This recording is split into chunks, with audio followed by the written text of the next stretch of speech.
Oh, well, since being absolutely roasted online, IGN is doing a massive backpedal when it comes to Stellar Blade. What a surprise. It is funny, though. And this is the brand new... I say brand new, it's not really, is it? But this is the new future that we have to deal with these absolute morons at IGN, Kotaku, any manner of video games outlet. They are just now mouthpieces for propaganda. So I thought we'd take a look at this. I covered the story of the sort of outrage that had occurred at IGN France, but now they're backpedaling, and it's very, very funny. So we've got to keep on this, because it just goes to show just how stupid these people really are. So hit subscribe if you're new here, guys. Turn the bell notifications on. But here you go. So IGN France scrambles to backpedal after writing off Stellar Blade protagonist Eve as a, quote, doll sexualized by someone who has never seen a woman, even though the character is based on a woman, a real one. Oh, and the video game creator is married. God, these people are dumb. I think it's massive projection, right? Because these people want every woman to be stupid, like just fat and ugly and just gross. And I think it's projection because they can't get an attractive woman. Or it's either women that don't want anyone to be more attractive than them because they're fat and lazy. Which is, again, part of it as well, I'm sure. But anyway, let's take a look at this, shall we? So in the latest example of the Western video game press having a chip on their shoulder when it comes to media created not just by Japan, but apparently an East Asian nation, so Korea, IGN France has found themselves scrambling to defend themselves after writing off Stellar Blade's lead protagonist Eve. Again, literally based on an actual model. But, you know, can't have that. They changed the face. They changed the face, but they wanted the body to be of a real person. But they wanted the face to be like, I presume, more doll-like.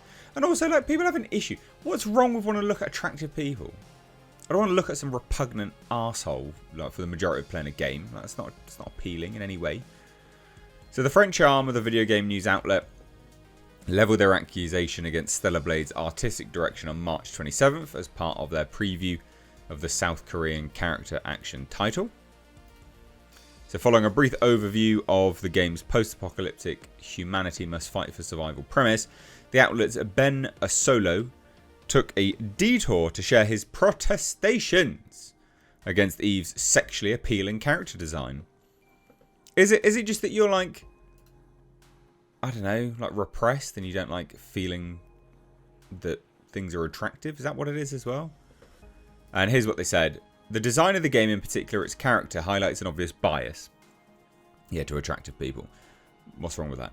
We're going to beat up the alien, but if we do it while pleasuring the eyes of the men, that's a bonus. Yeah, it is a bonus, because they'll buy your game, and seeing as they are the target market and the majority of gamers, that is a bonus, yeah. And the result doesn't really work. It's not new, and other games have made the choice to highlight the assets of their female characters. But where Bayonetta bears an iconic character design, or 2B from Nier Automata inspired an entire generation of cosplayers, Stellar Blade's Eve is just boring. A doll sexualized by someone who has never seen a woman. Hey, I'm game for people wanting to play dress up as Eve. I think that'd be good fun. Let's do it. Cosplay. So anyway, unfortunately for Asolo, even the briefest of internet searches regarding Stellar Blade's development reveals that his complaints are based not in any real world fact, but rather his own personal hang-ups, and it is a weird hang-up to have. So Eve's designer, game director and CEO of its publishing company Shift Up, Hyung Tae Kim, I probably butchered that, has definitely seen a woman before because he's married. He's married to Shift Up concept artist Ji-Yun Che. Okay then, and I mean look, this is fun. Bit of upskirting whilst running around. I think it's great. This is hilarious. So further, while Eve herself may be a fictional character, her appearance is not. Instead being based on a full one-to-one body scan of real-world South Korean model Shin Ja-yoon. And this is the statement from the, Kim, who said, yes, we did base the character on Eve on the model Shin Ja-yoon. We thought that her body shape would be a good reference for the character that we were pursuing, but the face was created originally in-house. It's just the body of the model that we scanned for the game. So that Kim, right? Again, that's the designer, the CEO, not designer, sorry. Saying, hey, yeah, we just wanted the body, basically. And this is the individual that they based the body off of. But apparently she's not a real person. Damn her and her unreality. So so what happened then? Both Solo and IGN France found themselves facing lots of backlash, obviously, because this stuff's nonsense and they're talking bollocks. So rather than responding to the outrage by admitting to having completely missed the mark with their accusations, the writer and outlet instead moved to try and cover up. Right, okay. So the public just misread the original statement, changing their insulting description of Eve from a doll sexualized by someone who has never seen a woman to, and quote, a doll sexualized by someone who you would think has never seen a woman. But he has. It's still a woman.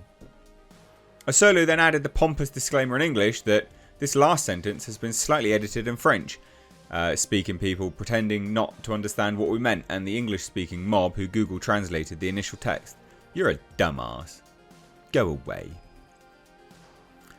However, since then, IGN France has amended the disclaimer to instead claim that the article was edited following death threats. I highly doubt that. I highly doubt that. But I will say, you are massively insulting people.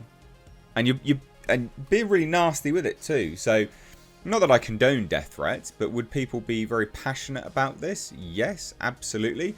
Maybe just do some bloody journalistic integrity, for God's sake. It's not that difficult.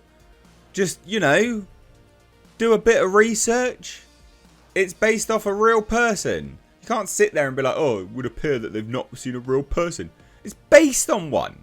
What do you think? The person didn't come to the office. They didn't meet. They didn't get cast. The director, you know, the owner of the entire company just wasn't bothered at any point in time. Oh, behave. Come on, you clown show. Anyway, it's funny. The backpedaling, changing. It's not that much of a difference, actually, to the sort of report which I covered. But it is funny to see them sort of, oh my God, death threats. Oh, go away. No one cares. Literally, no one cares. It's funny. No one cares that you're getting death threats. Again, I don't condone it, but no one cares. It's like that whole insert joke meme, you get what you deserve. Anyway, thoughts down below. Take care. Bye-bye now.